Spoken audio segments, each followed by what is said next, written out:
Our internal response to adversity goes through a cycle, which you may already know as the Kübler-Ross model. According to Wikipedia, the Kübler-Ross model defines a series of emotional and cognitive responses that people in mourning or terminal ill patients experience. Originally defined as the 7 stages of grief, the Kübler-Ross model can be applied to any kind of adversity, like the loss of a job, the loss of a relationship, drug addiction, or accidents. These are the 7 Kübler-Ross phases. Shock, denial, anger, bargaining, depression, acceptance, and integration. In this video, I will relate them to the last 7 major arcana, which illustrate the 7 stages of enlightenment. These are adversity or devil, awakening or tower, revelation or star, evolution or moon, life or sun, realization or judgment, and skill or world. Let's have a look at how these tarot cards and the Kübler-Ross phases relate. The adversity card embraces the first 4 Kübler-Ross phases: shock, denial, anger, bargaining, and depression. Simplified, adversity is always some kind of a loss, like the loss of a loved one, the loss of health, the loss of a job, loss of money, and ultimate life. Even problems and resistance are losses, like the loss of progress. Let's look at an example. Allow me to introduce you to Mary. Mary's boyfriend Mark just broke up with her. He did so because Mary works too much and doesn't make enough time for him. The breakup took Mary by surprise and she's in shock. In the picture, the creative, scary appearance signifies the shock phase of the Kübler-Ross model. Modern life is stressful.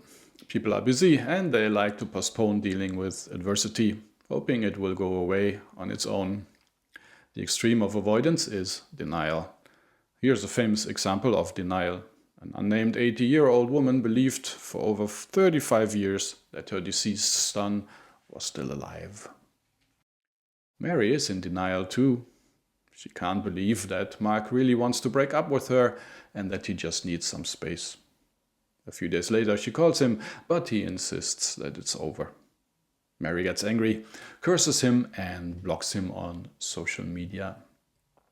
The inverted torch in the devil's hand symbolizes anger. Its flame burns wastefully and sears his hand. The hand is a symbol of grasp or understanding. And indeed, when we get angry, we can't think straight. But mind anger is a secondary emotion. The root of anger is fear or helplessness. Mary feels helpless because she can't convince Mark not to leave her, and she fears loneliness. When we're angry, we like to resort to blame storming. The traditional title of this card is the Devil. This indicates our need to make others responsible for our challenges.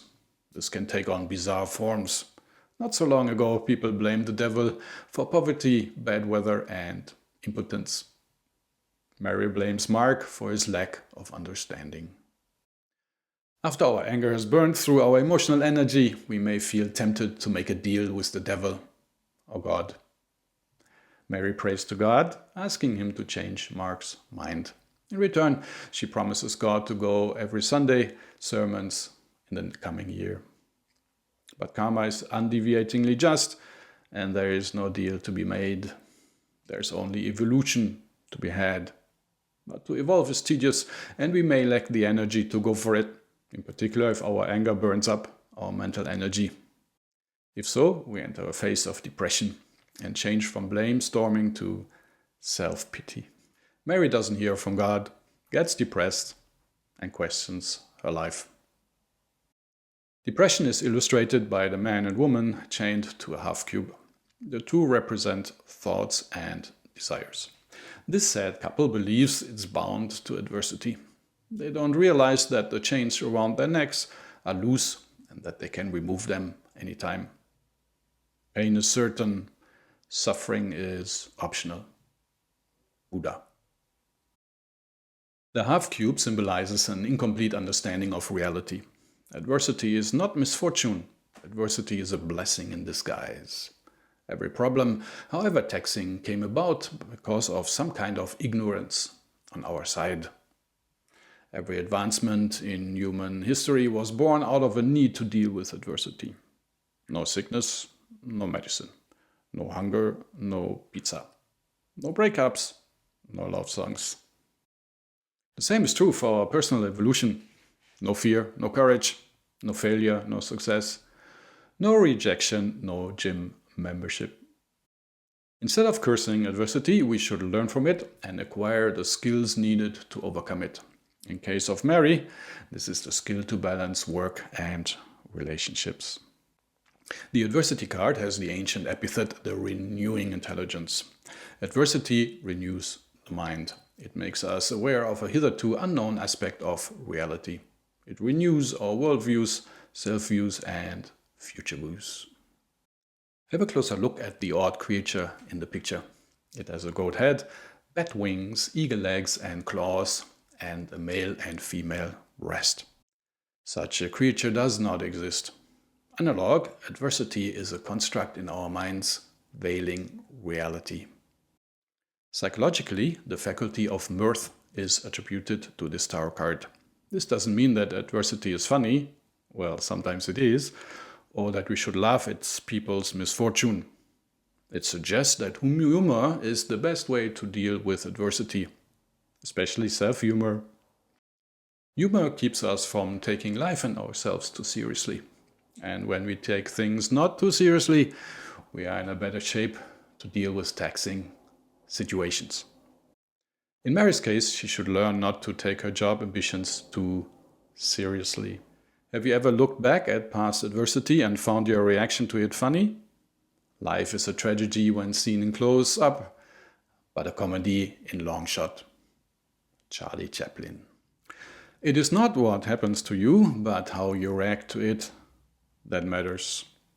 The awakening card relates to the acceptance phase of the Kübler-Ross model.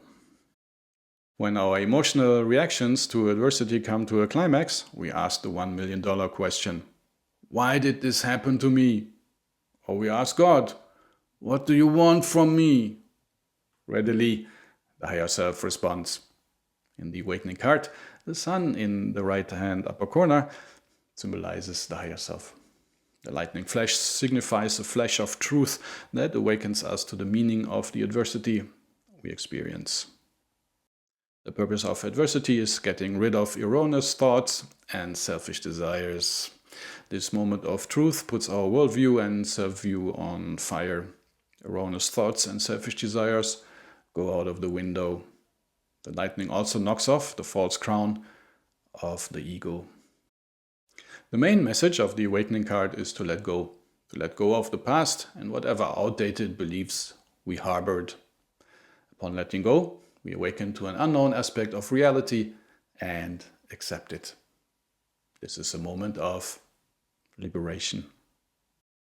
Mary awakens to the fact that other people value relationships at least as much as their career and that she needs to make compromises.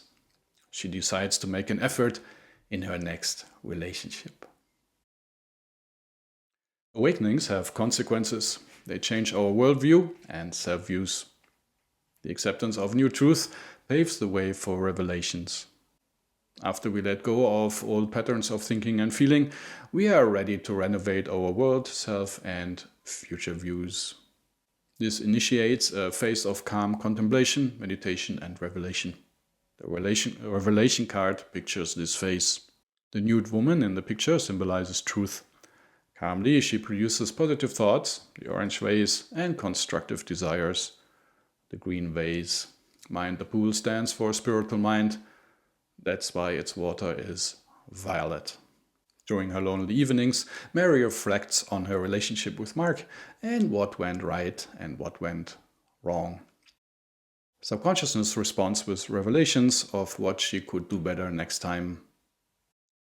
The Kübler-Ross model does not include the revelation phase. The evolution moon card represents the 7th Kübler-Ross stage, integration. The yellow rain symbolizes a particular faculty of subconsciousness which metabolizes revelations and restructures our minds and bodies. It does so at night during REM sleep. That's why this tarot card corresponds to sleep. Subconsciousness is indiscriminate in integrating experiences, thoughts and desires, and doesn't filter them. Positive responses to adversity evolve our body-mind vehicle, negative responses devolve it. Unprocessed negative emotions can metabolize as tension, stress, or traumas. The opposite is true as well. For example, the spiritual revelation that God is inside everything and everyone metabolizes as a sense of safety and the appreciation of all situations, life, and people. In tarot, yellow signifies spirit. Hence, the yellow rain symbolizes the integration of spiritual truth into our body-mind vehicle. The yellow path in the picture stands for enlightenment, which leads to the violet mountain of spiritual attainment in the background. Mary's lonely evening contemplations change her world and self-view.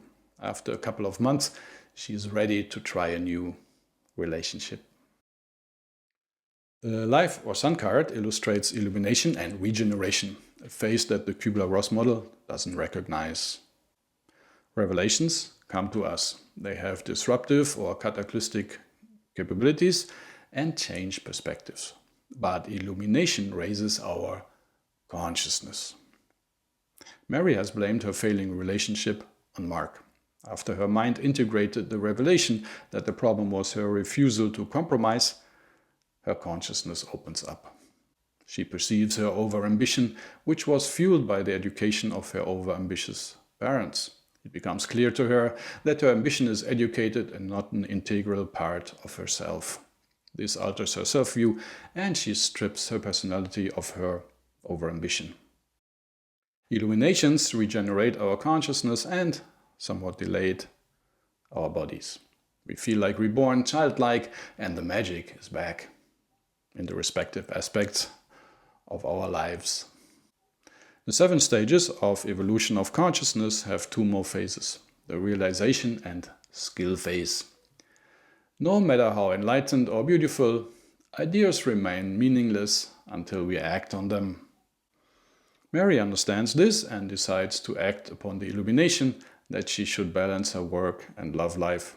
She finds a new boyfriend and establishes a new work-life balance with him. With that, she transcends the adversity that resulted from her career overambition.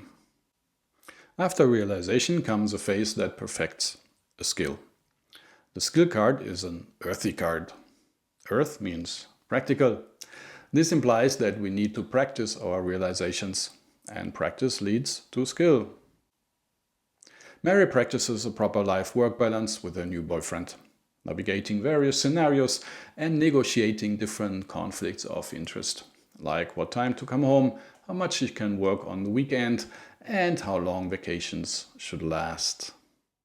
After a year, Mary has perfected this relationship skill and moves on to other partial evolution of her personality. These are the 7 stages of evolution that correspond in part to the Kübler-Ross model. We walk through many adversity cycles at any given time, big, small, and tiny. All phases are necessary every time we deal with adversity. For example, we need to grieve first in order to be able to let go. But we should not grieve too long. As the Sioux say, we should cease grieving after 3 days, otherwise the Grand Spirit will give us something extra to grieve about. If you want to accelerate the Kübler-Ross phases, meditate with the respective tarot cards. Use the adversity card to pass through the shock, denial, anger, bargaining, and depression phase. When you meditate with this card, summon a sense of humor. To accelerate the acceptance phase, work with the awakening card. When you meditate with this card, practice letting go and summon a sense of liberation. To accelerate the integration phase, work with the evolution card. When you meditate with this card, summon a sense of gratitude. To boost the illumination phase, work with the life card. When you meditate with this card, summon a sense of happiness. To intensify the realization phase, work with the realization card. When you work with this card, summon a sense of transcendence. To complete the perfection phase, work with the skill card. When you work with this card, summon a sense of wholeness. I hope you enjoyed this video about the Kübler-Ross model and the 7 stages of enlightenment and discovered an inspiration or two. Please help to spread the light with a like and a share. And don't forget to subscribe. Love and light.